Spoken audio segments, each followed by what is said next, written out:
युद्ध की जो संभावनाएं हैं आज की स्थितियों को देखते हुए लग रहा है कि ये युद्ध हो सकता है, क्योंकि ईरान के सुप्रीम लीडर अयातुल्ला खामेनेई ने बदले की चेतावनी दे दी है और उसने कह दिया है कि हम हर तरीके की कुर्बानी के लिए तैयार हैं।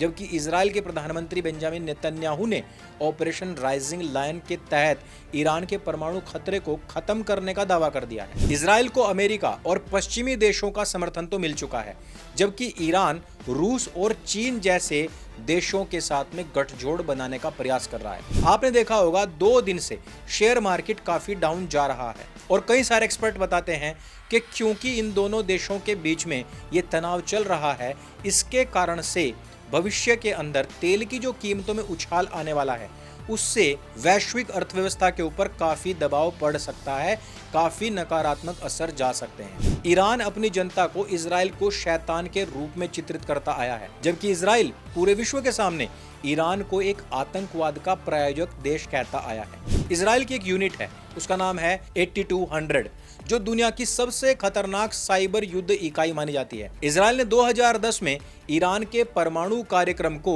स्टक्स नेट वायरस से ठप कर दिया था।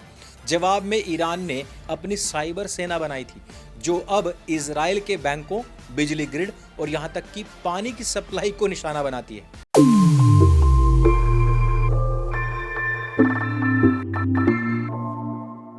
दोस्तों, रूस और यूक्रेन का युद्ध भी थमा नहीं था। दूसरी तरफ ईरान और इजराइल का जो टेंशन चल रहा था वो अपने चरम पर पहुंच चुका है। एक अलग तरीके का युद्ध हम निकट भविष्य में देखने जा रहे हैं और मुझे लगता है कि जब दोनों धुरियों पर देश बंट जाएंगे तो ऐसे में हो सकता है कि विश्व युद्ध तृतीय स्टार्ट हो जाए। पूरी दुनिया के अंदर इस समय पर किसी न किसी कारण से अनरेस्ट चल रहा है और उसी अनरेस्ट में एक नई दस्तक दी है दमिश्क के ऊपर हमला करके इजराइल ने। हम सभी जानते हैं कि अप्रैल 2024 में इजराइल ने सीरिया की राजधानी दमिश्क में ईरानी दूतावास के ऊपर हमला कर दिया था, जिसमें कई सारे वरिष्ठ ईरानी अधिकारी मारे गए थे। इसके जवाब में ईरान ने 13 अप्रैल 2024 को इजराइल के ऊपर ड्रोन और मिसाइल से काफी सारे हमले किए थे और इसके बाद में 2025 में इजराइल ने ईरान के परमाणु और सैन्य ठिकानों पर हमले कर दिए, जिसमें नंताज परमाणु सुविधा को नष्ट करने का भी दावा किया जा रहा है। इन हमलों ने दोनों देशों के बीच में तनाव को बहुत ज़्यादा बढ़ा दिया है और आप सभी जानते हैं कि दोनों देशों की अपनी अपनी पावर्स और उनके साथ में जो मित्र देश हैं उनकी पावर्स असीम हैं। अगर ये दोनों के दोनों देश निकट भविष्य में लड़ते हैं तो ये तृतीय विश्व युद्ध की तैयारी भी हो सकती है। अब अगर हम इस पूरे के पूरे तनाव की वजहों को जानने लग जाएं तो इसमें सबसे पहला आता है ईरान का परमाणु प्रोजेक्ट। ईरान दरअसल पूरे विश्व से चोरी छुपे अपने यहां पर परमाणु बम बनाने का प्रयास कर रहा है। इजराइल और पश्चिमी देशों का मानना है कि ईरान परमाणु हथियार विकसित कर चुका है, जो क्षेत्रीय और वैश्विक सुरक्षा के लिए बहुत बड़ा खतरा होंगे। अंतर्राष्ट्रीय परमाणु ऊर्जा एजेंसी यानी कि IAEA की हालिया रिपोर्ट में ये बात कही गई है कि ईरान के पास में 60% तक संवर्धित यूरेनियम है। संवर्धित यूरेनियम क्या होता है? इससे डायरेक्ट परमाणु बम बन सकते हैं और जितना उसके पास में है उससे तकरीबन 9 परमाणु बम बनाए जा सकते हैं। अब लोगों को तो ये लग रहा है कि उसने परमाणु बम बना लिए हैं और अगर किसी भी ऐसे इस्लामिक देश के पास में जो कि स्वतंत्र है, स्वच्छंद है, उसके पास में परमाणु बम होगा तो पूरी दुनिया को उससे खतरा हो सकता है। अब आप कहेंगे कि पाकिस्तान के पास तो भारत से भी ज्यादा परमाणु बम हो सकते हैं, तो उससे क्यों खतरा नहीं है? तो जैसे आपने तिरंगा मूवी के अंदर राजकुमार को गेंडा स्वामी को यह कहते हुए सुना होगा कि तुम्हारी मिसाइल्स काम नहीं करेंगी क्योंकि उसके फ्यूज कंडक्टर हमने निकाल लिए हैं। भले ही फिल्म के अंदर राजकुमार के हाथ में टूटे हुए ट्रांजिस्टर की डायोड प्लेट रही हो, लेकिन अमेरिका के पास में वास्तव में इस प्रकार के फ्यूज कंडक्टर्स हैं कि पाकिस्तान केवल भारत को धमकी दे सकता है कि हमने ऐसे ही दिवाली पर फोड़ने के लिए परमाणु बम नहीं बनाए, हम इंडिया को उड़ा सकते हैं, लेकिन उसके हाथ में है कुछ नहीं। परंतु यदि ईरान के पास में इस प्रकार के बम आ जाते हैं तो ऐसी अवस्था में यह पूरे विश्व के लिए खतरनाक हो सकता है। अब इसमें ही दूसरा कारण आता है इन दोनों के क्षेत्रीय प्रभाव और प्रॉक्सी वॉर। ईरान और इजराइल के बीच में तनाव का इतिहास 1980 के दशक से है। वैसे तो मैं अपनी पुस्तक ढाई मोर्चे के चक्रव्यूह में इस बात का जिक्र कर चुका हूं कि इजराइल के खिलाफ सारे के सारे इस्लामिक देश इसलिए हैं क्योंकि इस्लामिकों की किताब कुरान और हदीस में इजराइलियों को, यहूदियों को शैतान बताया गया है। लेकिन उसके अलावा भी यदि हम इतिहास को देखें तो ये 1980 के दशक से आरंभ होता है, जब ईरान ने लेबनान के युद्ध में हिजबुल्लाह और अन्य शिया समूहों का समर्थन किया था। ईरान, सीरिया, लेबनान लेबनान यानी कि हिजबुल्लाह कह लीजिए, यमन यानी कि हूती विद्रोही और इराक में जो प्रॉक्सी ग्रुप्स हैं, इनके माध्यम से वो इस क्षेत्र में प्रभाव बढ़ा रहा था। वहीं इजराइल इन समूहों को अपने लिए एक बहुत बड़ा खतरा मानता है और इसके खिलाफ वो हमेशा से कार्रवाई करता आया है। अब 1 अक्टूबर 2024 से लेकर अब तक की बात करते हैं। हाल ही में जो हमले और बदले की कार्रवाइयां हुई हैं, उनको देखते हुए जो 1 अक्टूबर 2024 को ईरान ने हिजबुल्लाह और हमास नेताओं की हत्या के जवाब में इजराइल पर 200 मिसाइलें दागी थी ना, उनको गौर कीजिए। इजराइल ने 25 अक्टूबर 2024 और फिर 13 जून 2025 को ईरान के परमाणु और सैन्य ठिकानों को पूरी तरीके से तबाह कर दिया था। इन हमलों में ईरान के नंताज परमाणु संयंत्र को बहुत ज़्यादा नुकसान पहुंचा था और इसमें कई सारे वरिष्ठ सैन्य अधिकारी और परमाणु वैज्ञानिक तक मारे गए थे। अब इसी में ही भू राजनीतिक गठजोड़ के बारे में बात करनी पड़ेगी। इजराइल को अमेरिका और पश्चिमी देशों का समर्थन तो मिल चुका है, जबकि ईरान रूस और चीन जैसे देशों के साथ में गठजोड़ बनाने का प्रयास कर रहा है। यह वैश्विक शक्ति संतुलन तनाव को और ज्यादा कॉम्प्लिकेटेड बना देगा। युद्ध की जो संभावनाएं हैं, आज की स्थितियों को देखते हुए लग रहा है कि यह युद्ध हो सकता है, क्योंकि ईरान के सुप्रीम लीडर अयातुल्लाह खामेनेई ने बदले की चेतावनी दे दी है और उसने कह दिया है कि हम हर तरीके की कुर्बानी के लिए तैयार हैं। जबकि इजराइल के प्रधानमंत्री बेंजामिन नेतन्याहू ने ऑपरेशन राइजिंग लायन के तहत ईरान के परमाणु खतरे को खत्म करने का दावा कर दिया है। अब ऐसे में युद्ध की आशंका और ज्यादा बढ़ जाती है। यदि ईरान जवाबी हमला करता है, जैसा कि उसने धमकी दे भी दी है, तो यह संघर्ष एक पूर्ण युद्ध में बदल सकता है। इजराइल के पास में उन्नत तरीके की मिसाइलों की रक्षा प्रणाली है, जिसको हम आयरन डोम कहते हैं, लेकिन ईरान की बैलिस्टिक मिसाइलें और जो प्रॉक्सी वॉर है, वो इजराइल को भी खतरे में डाल सकता है। अब इस चीज का जो वैश्विक प्रभाव है, वो बहुत ही खतरनाक लेवल तक जाने वाला है। आपने देखा होगा 2 दिन से शेयर मार्केट काफी डाउन जा रहा है और कई सारे एक्सपर्ट बताते हैं कि क्योंकि इन दोनों देशों के बीच में ये तनाव चल रहा है, इसके कारण से भविष्य के अंदर तेल की जो कीमतों में उछाल आने वाला है, उससे वैश्विक अर्थव्यवस्था के ऊपर काफी दबाव पड़ सकता है, काफी नकारात्मक असर जा सकते हैं। भारत जैसे जो देश हैं, जो मध्य पूर्व से ही तेल आयात करते हैं, विशेष रूप से ऐसे देशों के ऊपर बहुत प्रभाव पड़ेगा। अब थोड़ी सी बात करते हैं इन दोनों देशों के बीच में सांस्कृतिक और मनोवैज्ञानिक जो युद्ध चल रहा है उसके बारे में। ईरान अपनी जनता को इजराइल को शैतान के रूप में चित्रित करता आया है, जबकि इजराइल पूरे विश्व के सामने ईरान को एक आतंकवाद का प्रायोजक देश कहता आया है। ये शैतान की जो परिभाषा मैंने आपको बताई है, ये कुरान और हदीस से ही आती है। किसी भी कल्ट संप्रदाय को सिर्फ आप शैतान कहकर घोषित कर दीजिए, आपकी जो जॉम्बी माइंडसेट वाली मॉब है, वो उसकी जान के पीछे पड़ जाएगी। हिंदुस्तान में भी कई सारी जातियों और रेस को आज की तारीख में इसी प्रकार से शैतान कहकर या यहूदी कहकर के संबोधित किया जाता है और एक जॉम्बीज की भीड़ है जो उनको समाप्त करने या यहां से बाहर किसी देश में भेजने की धमकियां देता है। भारत में भी कई प्रकार के प्रॉक्सी वॉर्स चल रहे हैं, जिसको आप 2.5 मोर्चे के चक्रव्यूह नामक पुस्तक में पढ़ सकते हैं। अब हम बात करते हैं कि दोनों देशों के बीच में इस प्रॉक्सी वॉर से भी परे जाकर साइबर युद्ध जो गुप्त जंग चल रही है, वो कहां तक पहुंच चुकी है। इजराइल की एक यूनिट है, उसका नाम है 8200, जो दुनिया की सबसे खतरनाक साइबर युद्ध इकाई मानी जाती है। इजराइल ने 2010 में ईरान के परमाणु कार्यक्रम को स्टक्स नेट वायरस से ठप कर दिया था।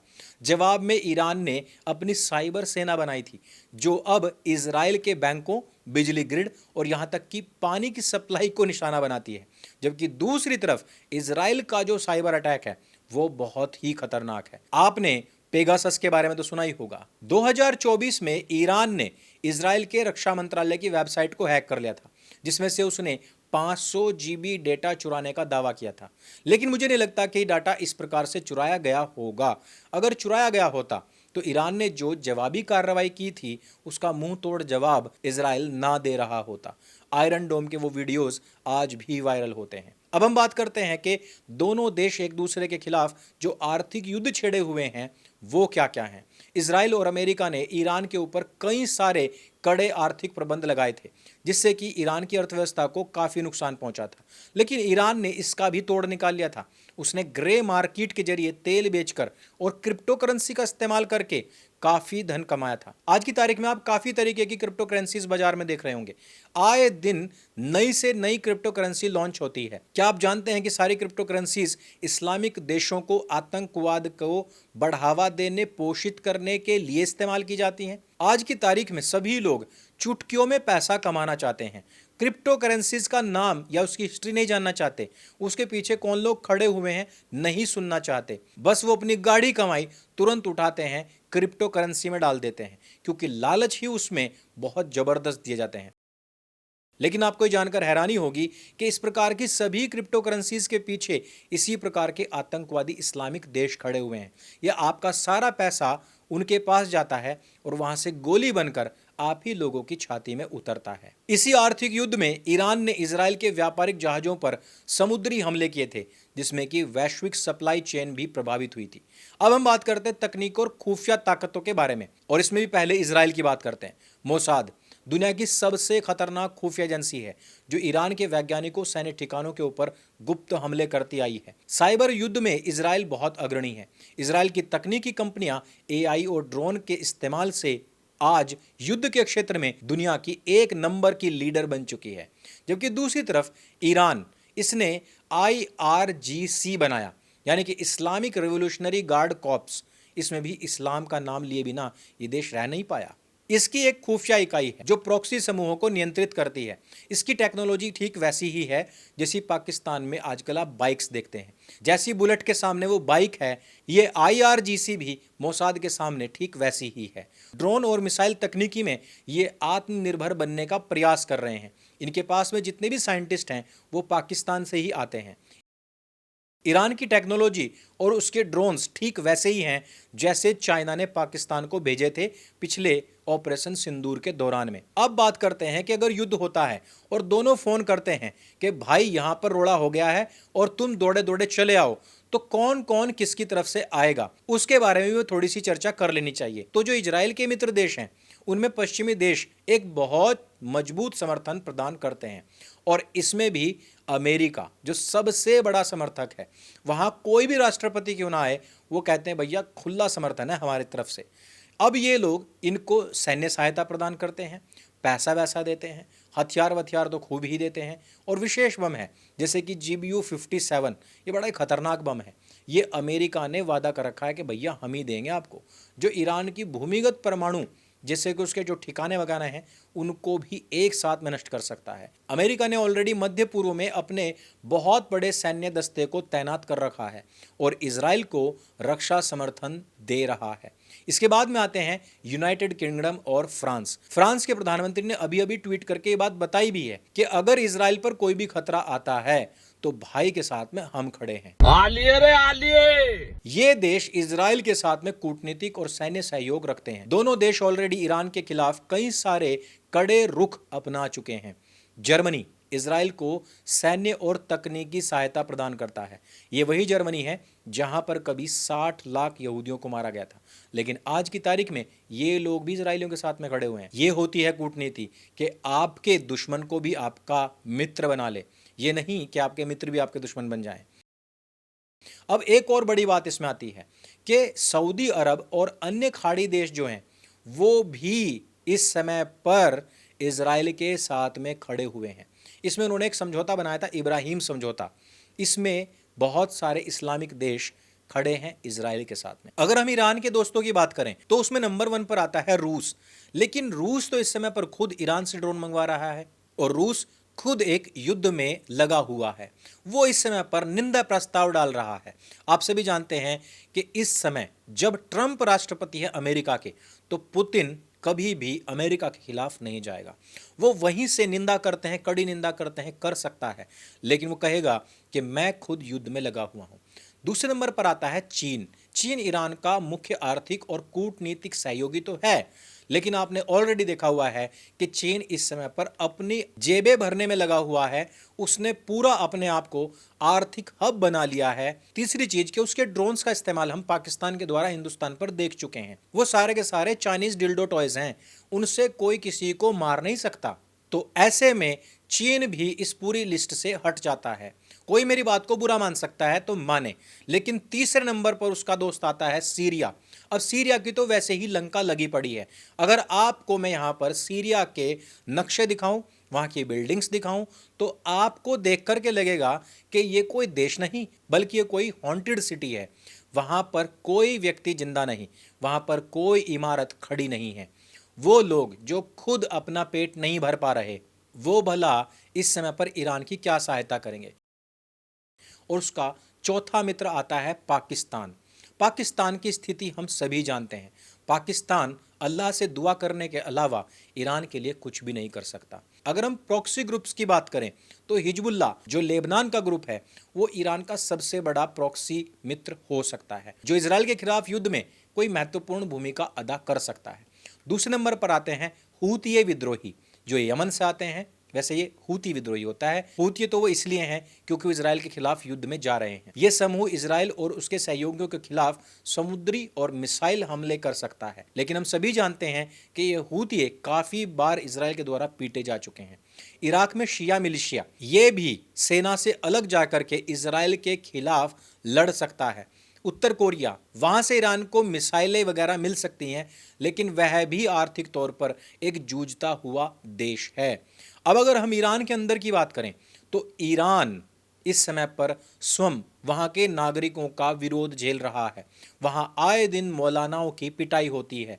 वहां के लोग इस समय पर इस्लाम को छोड़ चुके हैं। ऐसे में वहां के जो एक्स मुस्लिम्स हैं वो इस युद्ध के खिलाफ होंगे, यानी कि जो मोरल सपोर्ट उसको मिलना चाहिए था वो तो नहीं मिल पाएगा। एक महत्वपूर्ण बात यहां आपको मैं बताना चाहता हूं जो अक्सर कर लोग नहीं बताते। दरअसल ईरान की नौसेना छोटी छोटी नौकाओं और पनडुब्बियों का इस्तेमाल करके समुद्री युद्ध में गुरिल्ला रणनीति अपनाती है। 2024 में ईरान ने हार्मूज की खाड़ी में इजरायली जहाज को इसी से निशाना बनाया था। और इजराइल के पास क्या ताकत है? उसके पास में है डोमिनो प्लान। इजराइल की गुप्त रणनीति है कि वो ईरान के परमाणु ठिकानों को एक साथ कई हमलों से नष्ट कर दे। 2025 का नंताज हमला इसी का हिस्सा है। अब बात करते हैं कि इनमें से शक्तिशाली कौन है। अगर पॉपुलेशन के हिसाब से देखा जाए तो ईरान के पास में 92.4 मिलियन पॉपुलेशन है। इजराइल के पास में सिर्फ 95 लाख लोग हैं। अगर इनके पास में मैन पावर देखी जाए तो वो भी ईरान के पास में तकरीबन 49.49 मिलियन, जबकि इजराइल के पास में सिर्फ है 3.95। अगर फिट फॉर सर्विस की बात की जाए तो उसमें भी ईरान काफी आगे है और एक्टिव पर्सनल्स में भी ईरान काफी आगे है। अगर हम रिजर्व पर्सनल्स की बात करें तो उसमें इजराइल बहुत आगे है, क्योंकि वो अपने हर एक नागरिक को इस तरीके की ट्रेनिंग्स देता रहता है। अगर हम पैरामिलिट्री फोर्सेस की बात करें तो ईरान इजराइल से कई गुना ज़्यादा है। लेकिन अगर हम डिफेंस बजट की बात करें तो इजराइल ईरान से 2 गुना है। इसी तरीके से अगर फॉरेन रिजर्व की बात करें तो उसमें भी इजराइल काफ़ी आगे है। अगर एयर पावर में बात करते हैं टोटल एयरक्राफ्ट की तो इजराइल आगे है। फाइटर एयरक्राफ्ट की बात करें तो उसमें भी इजराइल आगे है। अटैक करने वाले हेलीकॉप्टर्स में भी इजराइल बहुत आगे है।